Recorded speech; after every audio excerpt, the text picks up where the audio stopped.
La Sainte Bible, introduction à l'épître aux Galates. Les Galates auxquels l'apôtre Paul adresse cette épître, probablement d'Éphèse vers 54, sont les habitants des deux provinces d'Asie mineure, appelées Galatie du Nord. Paul avait évangélisé cette région au cours de son deuxième voyage missionnaire et y avait probablement fondé des églises. Au cours de son troisième voyage missionnaire, il leur rendit encore visite. L'épître aux Galates occupe une place de choix parmi les épîtres de Paul. Elle est la plus ancienne des 4 grandes épîtres, les 3 autres étant les 2 épîtres aux Corinthiens, puis celle aux Romains. L'épître aux Galates paraît représenter l'élaboration du message évangélique de l'apôtre Paul développé dans l'épître aux Romains. En voici les grandes idées. 1. Adresse et salutation. 2. Inconstance des Galates, entraînés par de faux docteurs, ils s'éloignent du pur évangile. 3. La loi et la foi. La loi est impuissante pour assurer le salut. Elle doit conduire à la foi en Jésus-Christ. La foi, quant à elle, affranchit de la loi et occupe la liberté évangélique. 4. Exhortation à vivre, non selon la chair, mais selon l'esprit. Distinction, œuvre de la chair, fruit de l'esprit. 5. Exhortation finale, support mutuel, libéralité. 6. Doxologie finale.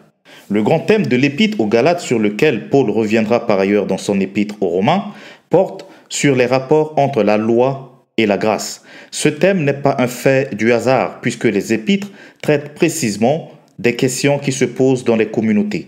La circonstance chez les Galates est la suivante. L'apôtre Paul, au cours de son voyage missionnaire chez les Galates, a annoncé l'évangile de la grâce de Dieu en Jésus-Christ qui s'obtient par la foi seule.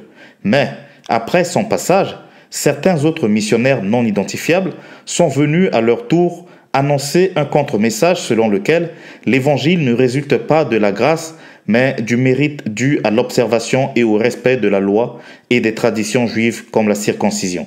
Le but de la lettre est donc de rappeler les chrétiens de Galatie à la fidélité à l'évangile vrai. Je m'étonne que vous vous détourniez si promptement de celui qui vous a appelé par la grâce de Christ pour passer à un autre évangile. Non pas qu'il y ait un autre évangile, mais il y a des gens qui vous troublent et qui veulent renverser l'évangile de Christ. Le vrai évangile que l'apôtre rappelle consiste en ce qu'il n'y a pas d'autre évangile que celui de la grâce de Dieu manifestée en Jésus-Christ. C'est seulement par cette grâce attestée par le Saint-Esprit que l'homme, quel qu'il soit, est conduit à l'accomplissement de la loi de Dieu. Paul a écrit l'épître aux Galates en situation de contestation et de polémique. C'est dans cette perspective qu'il faut comprendre le message de cette épître.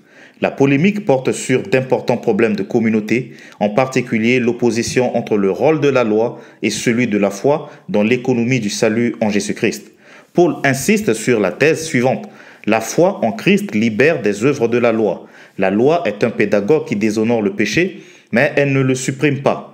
Toutefois, la liberté que le chrétien obtient par la foi ne doit pas produire un dérèglement moral, car, comme Paul, le chrétien doit toujours se dire « J'ai été crucifié avec Christ, et si je vis, ce n'est plus moi qui vis, c'est Christ qui vit en moi. » La crise galate résulte de ceux qu'il convient d'appeler les fauteurs de troubles, favorables aux traditions et les lois du judaïsme. Ne sachant pas très bien dans quel camp il fallait se ranger, les chrétiens se référaient à eux. Qui étaient-ils ? La lettre ne le nomme pas. Elle en parle toutefois comme s'il s'agissait des prédicateurs occasionnels et de passage. Quant à la nature de leur message, les données de l'épître laissent supposer qu'il était opposé au discours libérateur de la bonne nouvelle que Paul avait annoncé. À cet effet, l'évocation de l'incident d'Antioche qui opposa les apôtres Pierre et Paul est très significative. Si toi, qui es juif, tu vis à la manière des païens, pourquoi forces-tu les païens à judaïser? L'Épître aux Galates, chapitre 1. Paul, apôtre non de la part des hommes ni par un homme, mais par Jésus-Christ et Dieu le Père, qui l'a ressuscité des morts, et tous les frères qui sont avec moi aux églises de la Galatie. Que la grâce et la paix vous soient données de la part de Dieu le Père et de notre Seigneur Jésus-Christ, qui s'est donné lui-même pour nos péchés, afin de nous arracher du présent siècle mauvais, selon la volonté de Dieu notre Père, à qui soit la gloire au siècle des siècles. Amen. Inconstance des Galates qui, entraînés par des faux docteurs, s'éloignent du pur évangile. Je m'étonne que vous vous détourniez si promptement de celui qui vous a appelé par la grâce de Christ pour passer à un autre évangile. Non pas qu'il y ait un autre évangile, mais il y a des gens qui vous troublent et qui veulent renverser l'évangile de Christ. Mais quand un ange du ciel annoncerait un autre évangile que celui que nous vous avons prêché, qu'il soit anathème. Nous l'avons dit précédemment, et je le répète à cette heure. Si quelqu'un vous annonce un autre évangile que celui que vous avez reçu, qu'il soit anathème. Et maintenant, est-ce la faveur des hommes que je désire ou celle de Dieu? Est-ce que je cherche à plaire aux hommes? Si je plaisais encore aux hommes, je ne serais pas serviteur de Christ. Je vous déclare, frères, que l'évangile qui a été annoncé par moi n'est pas de l'homme, car je ne l'ai ni reçu ni appris d'un homme, mais par une révélation de Jésus-Christ. Vous avez su, en effet, quelle était autrefois ma conduite dans le judaïsme, comment je persécutais à outrance et ravageais l'Église de Dieu, et comment j'étais plus avancé dans le judaïsme que beaucoup de ceux de mon âge et de ma nation, étant animés d'un zèle excessif pour les traditions de mes pères. Mais lorsqu'il plut à celui qui m'avait mis à part dès le ventre de ma mère et qui m'a appelé par sa grâce de révéler en moi son Fils, afin que je l'annonçasse parmi les païens, aussitôt je ne consultais ni la chair ni le sang, et je ne montais point à Jérusalem vers ceux qui furent apôtres avant moi, mais je partis pour l'Arabie. Puis je revins encore à Damas. 3 ans plus tard, je montais à Jérusalem pour faire la connaissance de Céphas, et je demeurai 15 jours chez lui. Mais je ne vis aucun autre des apôtres, si ce n'est Jacques, le frère du Seigneur. Dans ce que je vous écris, voici devant Dieu, je ne mens point. J'allais ensuite dans les contrées de la Syrie et de la Sicilie. Or, j'étais inconnu de visage aux églises de Judée qui sont en Christ. Seulement, elles avaient entendu dire, celui qui autrefois nous persécutait annonce maintenant la foi qu'il s'efforçait alors de détruire. Et elles glorifiaient Dieu à mon sujet. Épître aux Galates, chapitre 2. 14 ans après, je montais de nouveau à Jérusalem avec Barnabas, ayant aussi pris Tite avec moi. Et ce fut d'après une révélation que j'y montais. Je leur exposais l'évangile que je prêche parmi les païens. Je l'exposais en particulier à ceux qui sont les plus considérés, afin de ne pas courir ou avoir couru en vain. Mais Tite, qui était avec moi et qui était grec, ne fut même pas contraint de se faire circoncire. Et cela à cause des faux frères qui s'étaient furtivement introduits et glissés parmi nous pour épier la liberté que nous avons en Jésus-Christ avec l'intention de nous asservir. Nous ne leur cédâmes pas un instant et nous résistâmes à leurs exigences afin que la vérité de l'Évangile fût maintenue parmi vous. Ceux qui sont les plus considérés, quels qu'ils aient été jadis, cela ne m'importe pas. Dieu ne fait point exception de personne. Ceux qui sont les plus considérés ne m'imposeraient rien. Au contraire, voyant que l'Évangile m'avait été confié pour les incirconcis, comme à Pierre pour les circoncis, car celui qui a fait de Pierre l'apôtre des circoncis a aussi fait de moi l'apôtre des païens. Et ayant reconnu la grâce qui m'avait été accordée, Jacques, Céphas et Jean, qui sont regardés comme les colonnes, me donnèrent à moi et à Barnabas la main d'association afin que nous allassions nous vers les païens et eux vers les circoncis. Ils nous recommandèrent seulement de nous souvenir des pauvres, ce que j'ai bien eu soin de faire.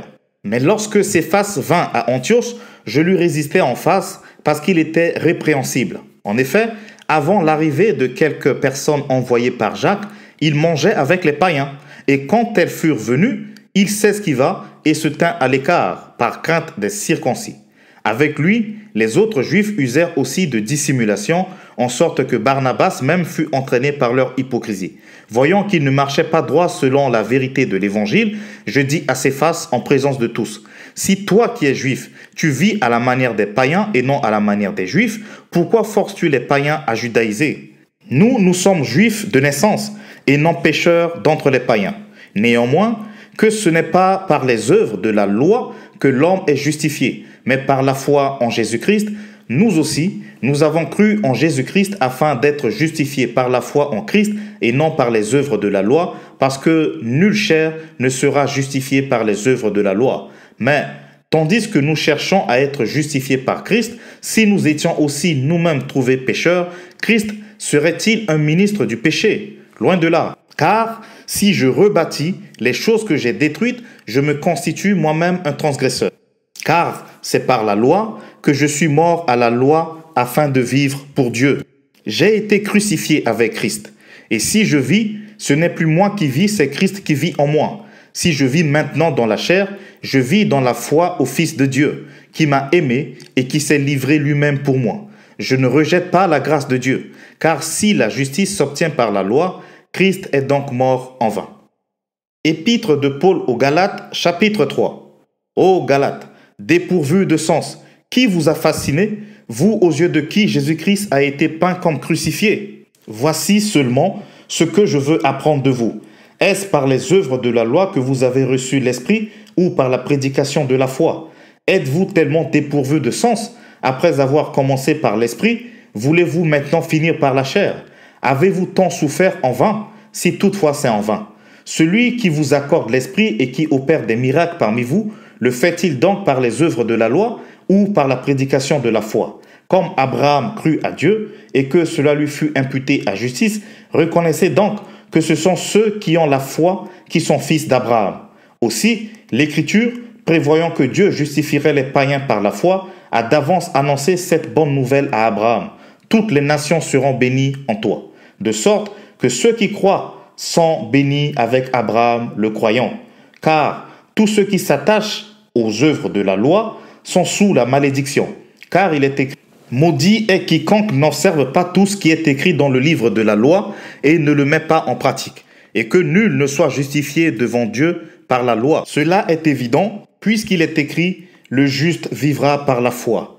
Or, la loi ne procède pas de la foi, mais elle dit: celui qui mettra ces choses en pratique vivra par elles. Christ nous a rachetés de la malédiction de la loi, étant devenu malédiction pour nous, car il est écrit: maudit est quiconque est pendu au bois, afin que la bénédiction d'Abraham eût pour les païens son accomplissement en Jésus-Christ, et que nous ressuscions par la foi l'Esprit qui avait été promis. Frères, je parle à la manière des hommes. Une disposition en bonne forme, bien que faite par un homme, n'est annulée par personne et personne n'y ajoute. Or, les promesses ont été faites à Abraham et à sa postérité. Il n'est pas dit « et aux postérités » comme s'il s'agissait de plusieurs, mais en tant qu'il s'agit d'une seule, et à ta postérité, c'est-à-dire à Christ. Voici ce que j'entends. Une disposition que Dieu a confirmée antérieurement ne peut pas être annulée, et ainsi la promesse rendue vaine par la loi survenue 400 ans plus tard. Car si l'héritage venait de la loi, il ne viendrait plus de la promesse. Or, c'est par la promesse que Dieu a fait à Abraham ce don de sa grâce. Pourquoi donc la foi? Elle a été donnée ensuite à cause des transgressions jusqu'à ce que vint la postérité à qui la promesse avait été faite. Elle a été promulguée par les anges au moyen d'un médiateur. Or, le médiateur n'est pas médiateur d'un seul, tandis que Dieu est un seul. La loi est-elle donc contre les promesses de Dieu? Loin de là. S'il eût été donné une loi qui fût procurée la vie, la justice viendrait réellement de la loi. Mais l'Écriture a tout renfermé sous le péché afin que ce qui avait été promis fût donné par la foi en Jésus-Christ à ceux qui croient. Avant que la foi vînt, nous étions enfermés sous la garde de la loi en vue de la foi qui devait être révélée. Ainsi, la loi a été comme un pédagogue pour nous conduire à Christ afin que nous fussions justifiés par la foi. La foi étant venue, nous ne sommes plus sous ce pédagogue, car vous êtes tous fils de Dieu par la foi en Jésus-Christ. Vous tous qui avez été baptisés en Christ, vous avez revêtu Christ. Il n'y a plus ni juif ni grec, il n'y a plus ni esclave ni libre, il n'y a plus ni homme ni femme, car tous vous êtes un en Jésus-Christ. Et si vous êtes à Christ, vous êtes donc la postérité d'Abraham, héritier selon la promesse. Épître aux Galates, chapitre 4. Or, aussi longtemps que l'héritier est enfant, je dis qu'il ne diffère en rien d'un esclave, quoiqu'il soit le maître de tout.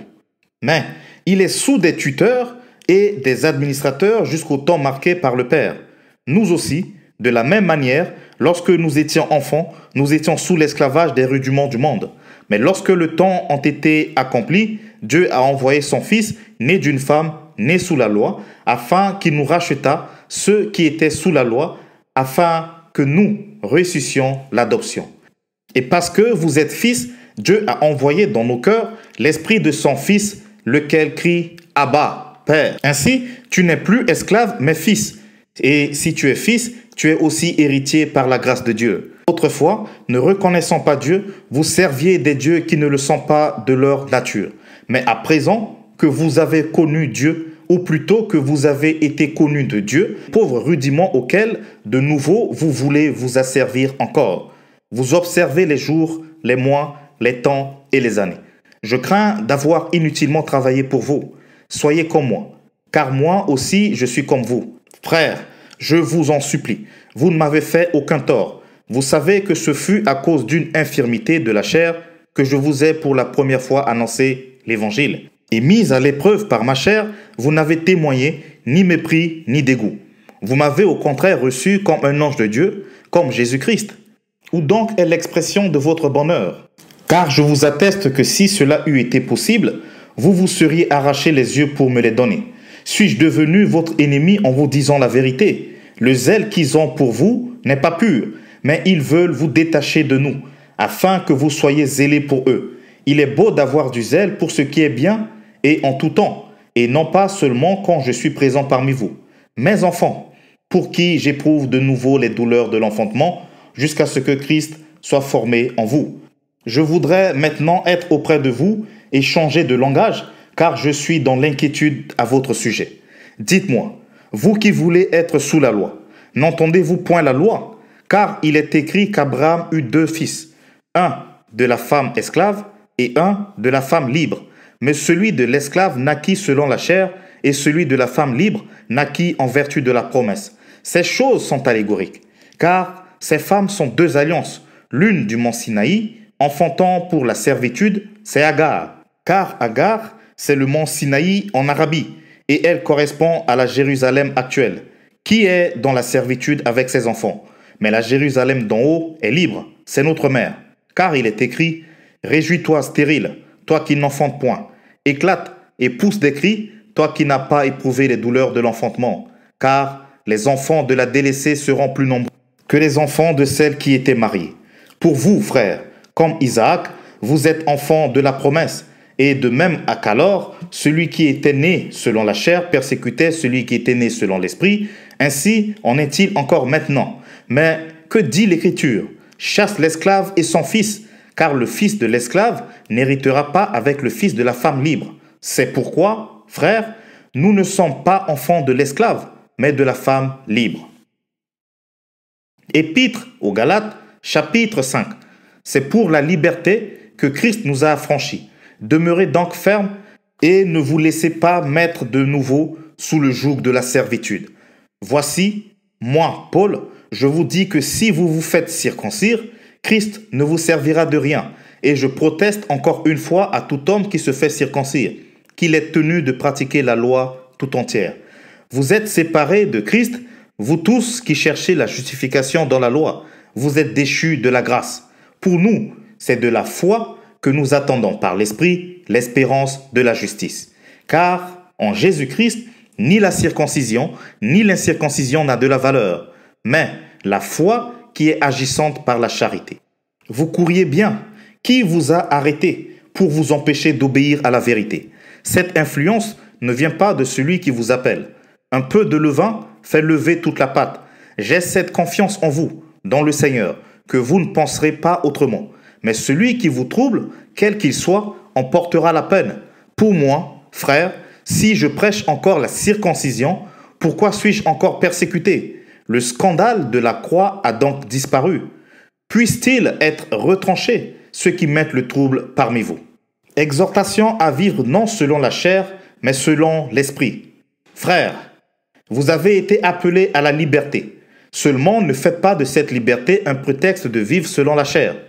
Mais rendez-vous par la charité, serviteurs les uns des autres. Car toute la loi est accomplie dans une seule parole, dans celle-ci. Tu aimeras ton prochain comme toi-même. Mais si vous vous mordez et vous dévorez les uns des autres, prenez garde que vous ne soyez détruits les uns par les autres. Je dis donc, marchez selon l'esprit, et vous n'accomplirez pas les désirs de la chair, car la chair a des désirs contraires à ceux de l'esprit, Et l'esprit en a de contraire à ceux de la chair. Ils sont opposés entre eux afin que vous ne fassiez point ce que vous voudriez.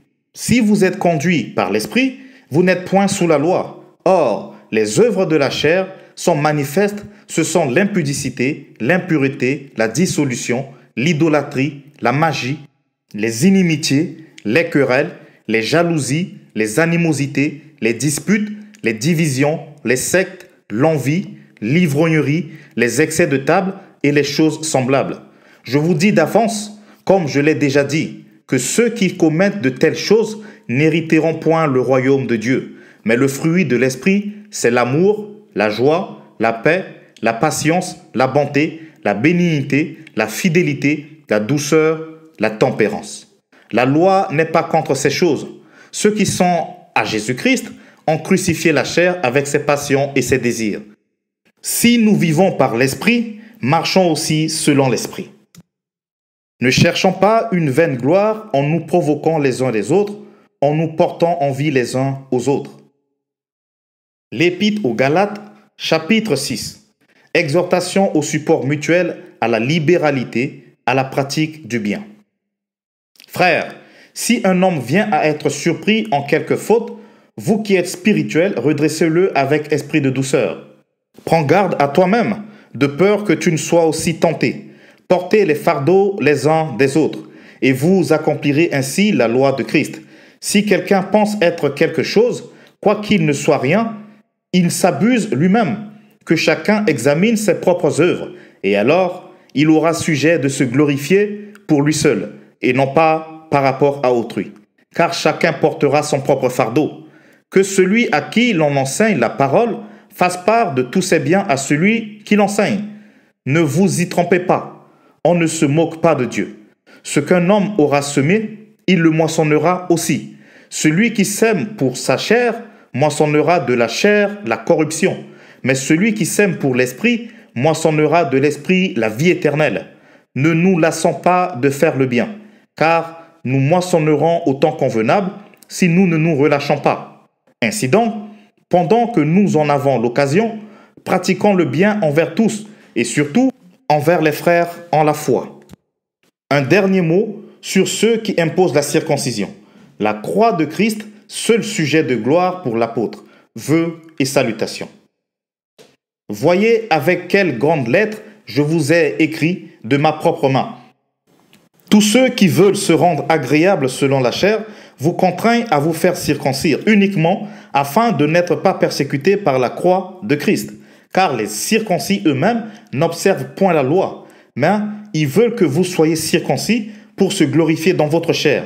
Pour ce qui me concerne, loin de moi la pensée de me glorifier d'autre chose que de la croix de notre Seigneur Jésus-Christ, par qui le monde est crucifié pour moi, comme je le suis pour le monde. Car ce n'est rien que d'être circoncis ou incirconcis. Ce qui est quelque chose, c'est d'être une nouvelle créature. Paix et miséricorde sur tous ceux qui suivront cette règle et sur Israël de Dieu. Que personne désormais ne me fasse de la peine, car je porte sur mon corps les marques de Jésus. Frères, que la grâce de notre Seigneur Jésus-Christ soit avec votre esprit. Amen.